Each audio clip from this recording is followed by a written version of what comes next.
Ayun, isang magandang araw sa inyo mga kamamaw. Nandito tayo ngayon sa Kensington Park. Ano bang meron dito sa Kensington Park? Siyempre, ako, si kamamaw, nandito ngayon sa Kensington Park para kausapin natin ang isang kababayan natin. Siyempre, nandito naman tayo sa segment natin na Buhay Canada. So ngayon mga kamamaw, buhay at istorya ng ating mga mamamayan dito sa Canada.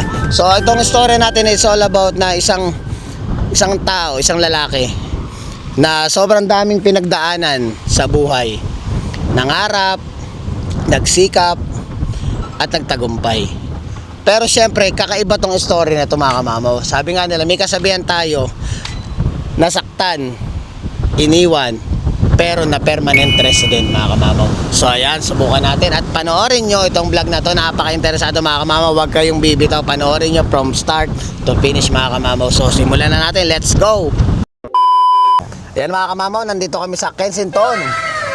Hindi ko alam kung magiging seryoso ba dapat ang salita ko o may halong kulit, kasi hindi biro mga kamamaw tong kwento ng buhay ng ating guest for today. Sobrang even na bago magsimula pa tong vlog, nakausap ko na siya at matindi tong pinagdaanan ng ating kaibigan. So, pakilala ka na lang muna, kamamaw. Ay, mga kamamaw, magandang hapon. Ako nga pala si Edward. At nandito kami ngayon sa Kensington. Napakaganda ng araw at napakahangin. Saan ka pala sa Pilipinas? Taga Caloocan ako. So, dito, actually may mga nakaredy na tayong mga tanong sa kanya at matindi tong makabagbag damdamin tong mga pag-uusapan natin ngayon yon. So ngayon, taga saan ka sa Pilipinas? Sa Caloocan. And then, paano ka pala nag-apply ng Canada? Okay. So, bago ako nag-Canada, seaman ako dati. Ayun, sige. Kwento mo muna yung mga pinagdaanan mo. Yeah. Seaman ako dati. Medyo mahirap din yung naging start ko bago ko makasakay ng barko. Kasi, nung naalala ko nag-a-apply ako para makapagbarko, naging utility boy muna ako Saan yun? Sa isang manning company sa Santa Mesa to Pangalan nun, Cargo Safeway. So naging utility boy ako doon for siguro mga halos isang taon din na walang sahod. Tapos yun nga, may pa-challenge doon na para makasakay ka sa barko, para kang maka-join. Kasi may takbo kami na may fun run. Parang kailangan mo muna matapos yung 42 kilometers. So pag nakapasa ka, ikaw na yung parang priority na next na pwede nilang i-line up para makasakay ka sa barko. So, nagbarko ako for siguro nakatatlo or nakaapat na sakay ako. So, usually, pag sumasampa ka ng barko dati, ilan ng buwan ang kontrata every time ng pagsampa mo? Yung contract noon that time is 9 months to 1 year. Oh, I see. 9 months to 1 year. And then after that, after you end of contract, to get another contract, ilang buwan ka maghihintay para sa panibagong kontrata? Anong time na yon, mabilisan lang. Kasi naalala ko, pagka after nung contract ko, parang wala pang isang buwan, tinatawagan na lang ako for medical sampa ka na agad. So, hindi ko lang alam ngayon kung ganun pa rin. So, ayun. So, ayun, after ng barko mo, ano naman ang naging next journey mo? So, yung naging next journey ko, after nung pagsisiman ko, ang nangyari kasi niyan, sumakay muna ako ng parang 4 na contract, ipon konti. Then, naalala ko, habang nasa barko ako, syempre, kausap ko yung mother ko. Then, sabi niya, nak, nagpunta kami ng Australia. Sabi niya, nakita ko na maganda yung living doon. Total, mahilig ka naman mag-abroad.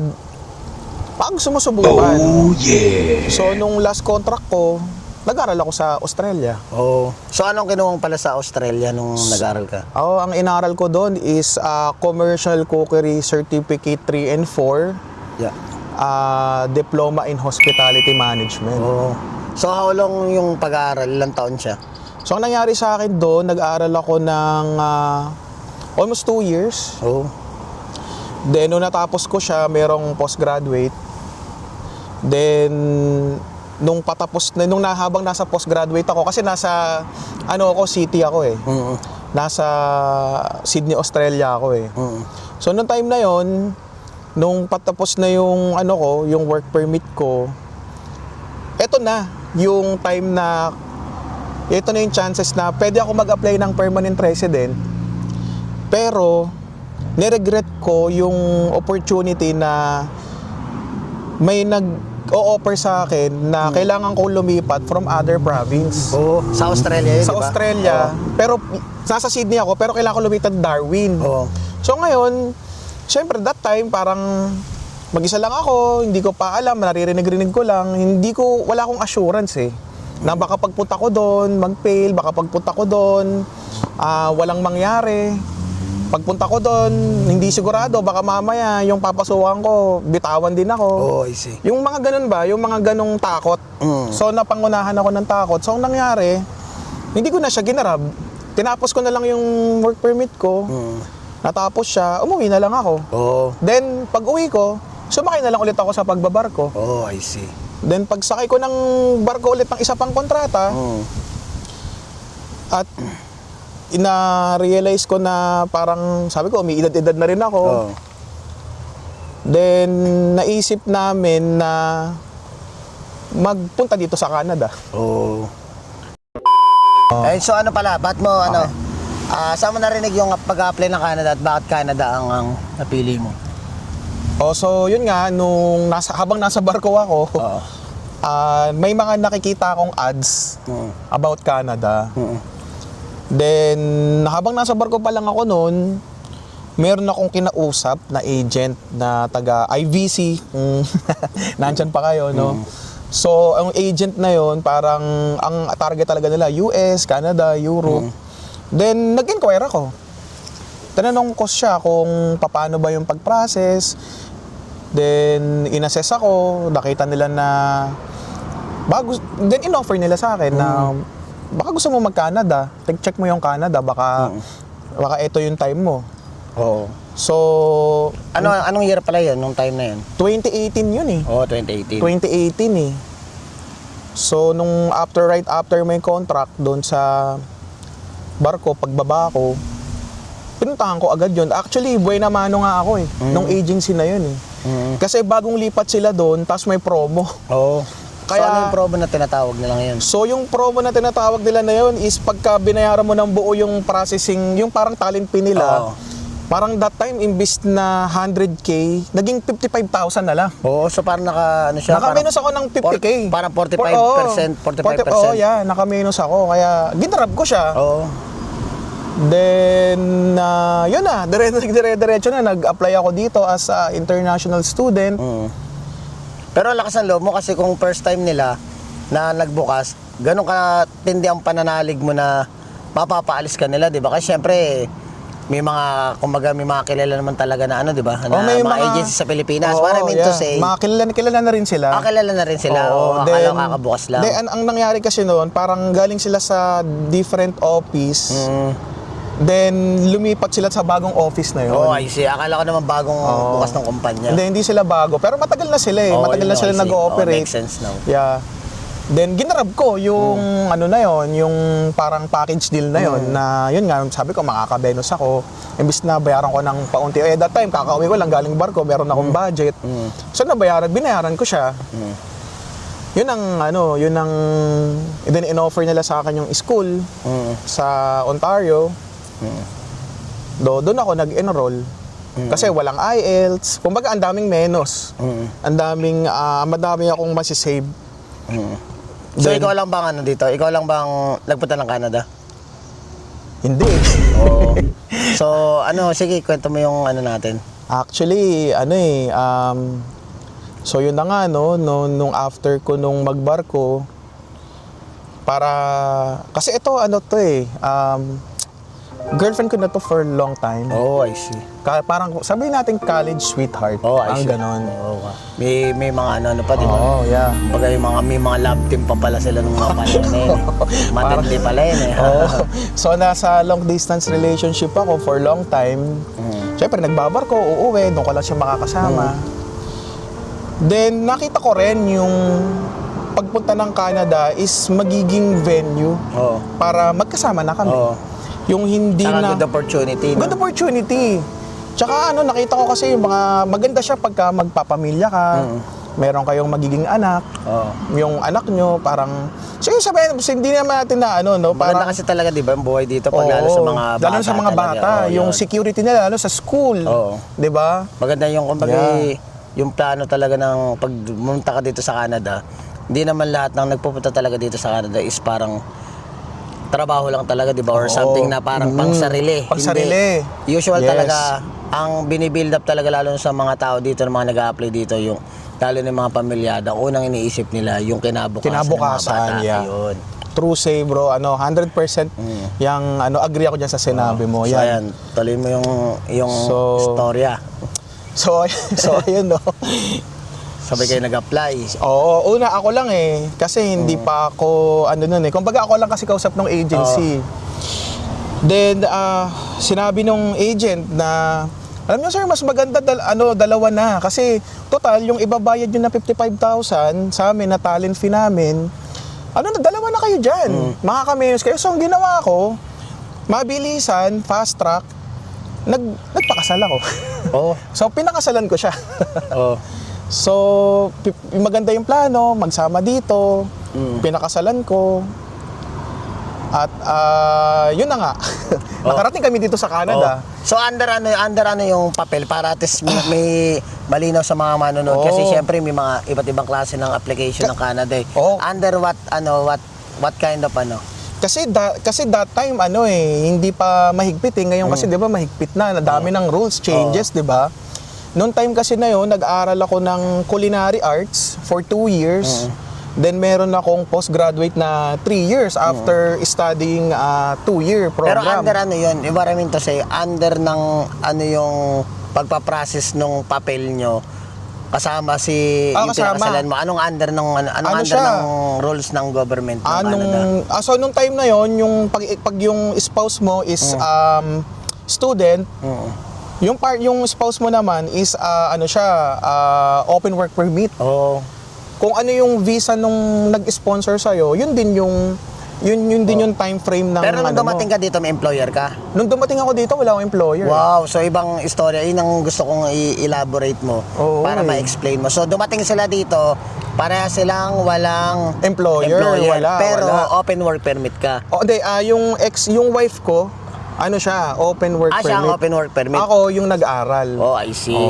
Yeah. So diba, so ibang istorya naman to kasi first time ko na lang din narinig yung gantong klase ng pag-apply ba sa Canada na usual ang alam ko pag nagpupunta dito, sabi natin student. Pero never pa ako, ngayon lang ako nakarinig ng dumating dito, wala silang employer. Wala. Pero estudyante lang isa, tas open work permit isa, which is wala naman siyang employer. Wala rin siya, so may ganun pala.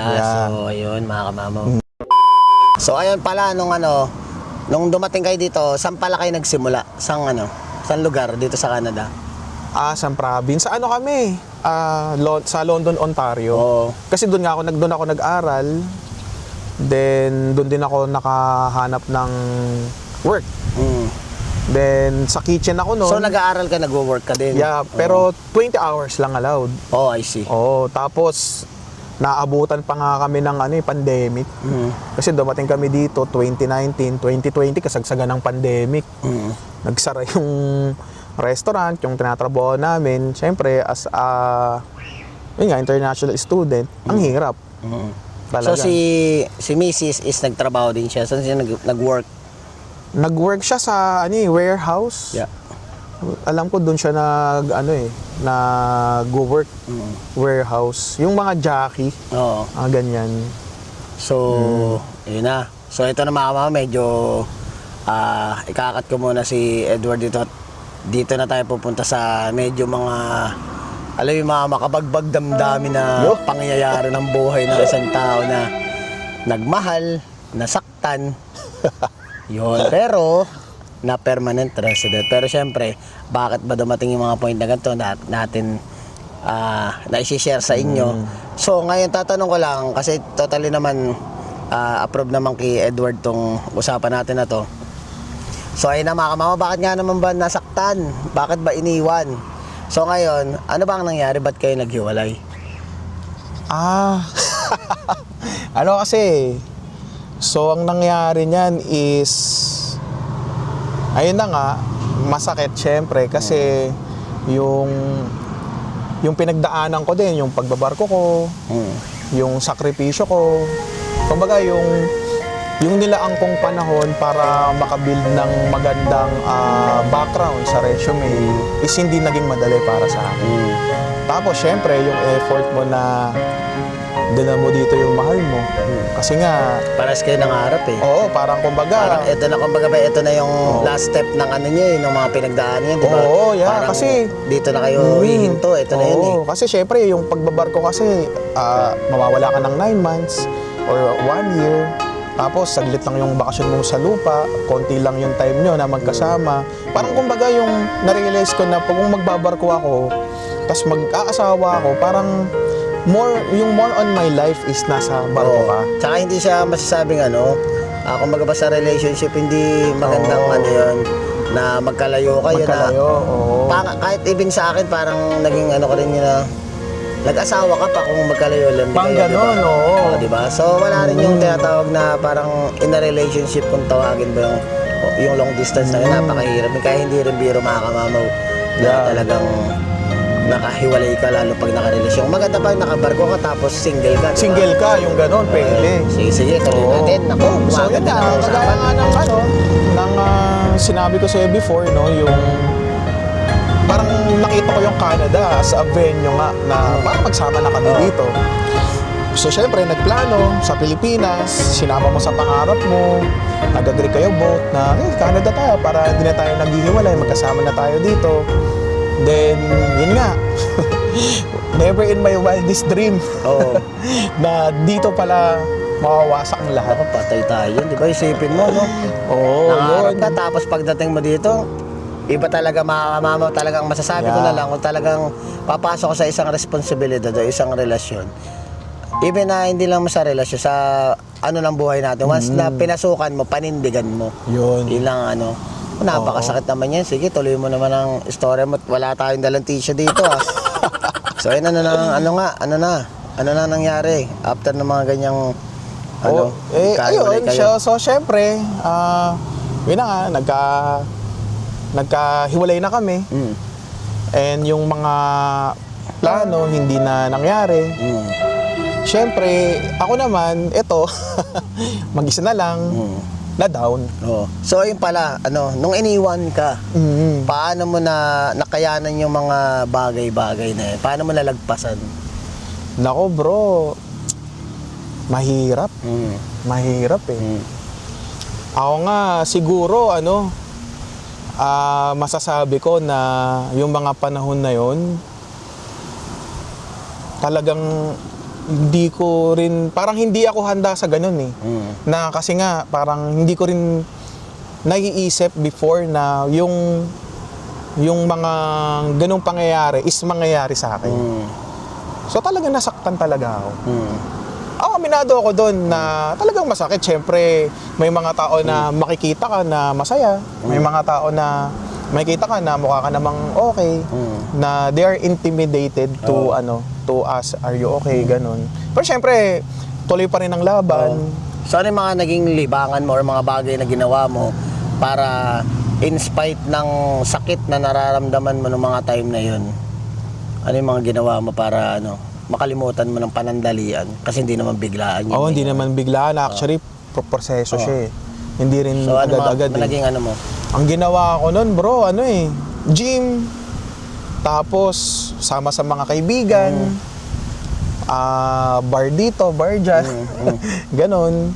Siyempre, nandun yun yung mga kaibigan na it's okay, cheer up, ganon. Nandito lang kami. Pero dumating ka ba sa point na parang alam mo yung, syempre, di biro yan eh. Kasi sabi nga nila, di ba? Sabihin na natin, sa sobrang tagal din ng relasyon nyo ng ex-wife mo. Ikaw na rin nagsabi na college days pa lang kayo na, di ba? Syempre, iba yung noon eh. Ano yung, parang dumating ka ba sa point na parang, ayoko na, parang suko na ako. Dumating ka ba sa ganun? Yun na. Dumating na ako sa point na ganun. Na depression or something? Dumating na ako sa point na ganun na sabi ko, Noong una, nangihinayang ako kasi nga matagal na kami. Oo nga. Parang gusto ko pang ilaban eh. Gusto kong ilaban na Tapos, yun nga, kasal kami. Meron kaming panunumpa. Then, alam mo, dumating sa point na na-realize ko na yung mga tao palang tinalikuran tayo, dapat pala hindi na natin sila habulin. Kasi, kung nanghihinayang ka sa tao, parang mas nanghinayang ako sa maganda pang mga mangyayari sa akin. Yun, tama. Yun yung natutunan ko. Kasi nanghihinayang ako sa mga taon na magkasama kami, nanghihinayang din ako sa mga, siyempre, yung nagastos dito, hindi rin biro. Then, one time na-realize ko na mas nakakapanghinayang pala na Nasayangin mo yung buhay mo. oo. Na dapat pala, maglagi lang ako mag-move forward. Okay. Yeah. Talagang anoan mo siya, no? Pero hindi naman, singit lang natin ng konti. So, nung iniwan ka, parang may third party, parang gano'n ang nangyari, di ba? Oo, Nagkaroon ganun. siya, Oo, nagkaroon So, siya. ayan, medyo ayaw na niya ng istorya ngayon. Isiningit ko lang para at least yung mga manonood, malaman nila ano ba talaga nangyari, bakit ba, ano yung naghiwalay? Parang naghiwalay, ano ba nangyari, di ba? Kumbaga yun, na ipaliwanag niya konti, may third party dun sa nangyari, mga kamamo, nung istorya niya. Pero, ano ko na sa kanya, na respeto ko na kay Edward yun, na hindi na niya sabihin kung ano ba yung mga nangyari nung time na yun, about dun sa hiwalayan na yun. Yan. Ano na lang yun, personal na. Personal na lang niya. So, ayan. Ano na ang status mo ngayon? Pasayahin naman natin ng ano. Ano na naging status mo ngayon? So, yun, no? So, sa lahat ng mga nangyari, sa lahat pagsubok, ng mga pagsubok, dagok yung ng mga failure, pain, lahat, masasabi ko, ginawa ko lahat eh. Sobrang sulit kasi hindi ka sumuko talaga, hindi diba? ako sumuko. Lumaban ka eh. Oo, lumaban ako. Kaya parang ito na yung ano mo eh. oo, ito na yung sabi ko, ito na yung pinaka last chance ko eh. Kasi parang may katanungan sa isip ko na paano kung yan na pala. Parang redemption eh. Oo, yan na pala yung last chance mo para mabago na talaga yung story ng buhay mo. So talaga lahat ginawa ko. Biruin mo yung pagpunta ko dito sa Saskatchewan, hindi biro kasi dinrive ko eh. From Ontario to Saskatchewan, 3 araw. Nagbaka sakali ka kasi doon sa Ontario, mahirap ang papel. Mahirap ang papel, hindi ako ma-permanent resident doon. So parang nangyari sa akin sa Sydney, Australia. Parang naulit dito. From before, sinukuan mo, ngayon nilabanan mo. Ngayon nilabanan ko. Kaya etong time na to, na nilabanan ko, yun, nakuha ko siya. Yun guys, yun Tsaga nga. lang yun. Nakuha ko yung permanent resident ko dito. So at ngayon, masaya ako. Ano yung pakaramdam mo ngayon na, sabihin natin even na dumating ka sa point na iniwanan ka ng iniwanan ka ng isang kalahati ng parang parte ng buhay mo na pinangarap niyo parehas yan. Ngayon, hindi ka bumitaw at nakuha mo ng mag-isa. Ibig sabihin na hindi biro yung pinagdaanan niya, mga kamamo, na nandun, ramdam ko to yung tao na to eh. Kaya nga sabi ko nga sa inyo, inabangan ko talaga yung vlog na to na dumating tayo sa point na makakwentuhan natin si Edward is parang yung senaryo ng nangyari sa kanya, parang may resemblance nung nangyari sa akin. Parang gano'n ang dating na parang naiwanan ka. Pero syempre ako move on ako noon. Ano lang, nakukwento ko lang dito na parang ramdam ko siya kasi alam ko yung pakaramdam na gano'n na dumating ka sa point na parang talagang susuko ka na. Pero syempre, may times na parang kung talagang hindi matindi ang kapit mo sa taas, talagang bibitaw ka, di ba? Tama. So ngayon, dumating siya sa point na lumaban siya. And napakaganda naman ang reward na nakuha niya, permanent resident na, mga kamamo, di ba? From dun sa kabilang big city na hindi siya nakakuha ng papel, nagbaka sakali siya pumunta dito, nakuha niya yun. Yun. So, talagang tinrabaho ko siya, talagang kinilusan ko.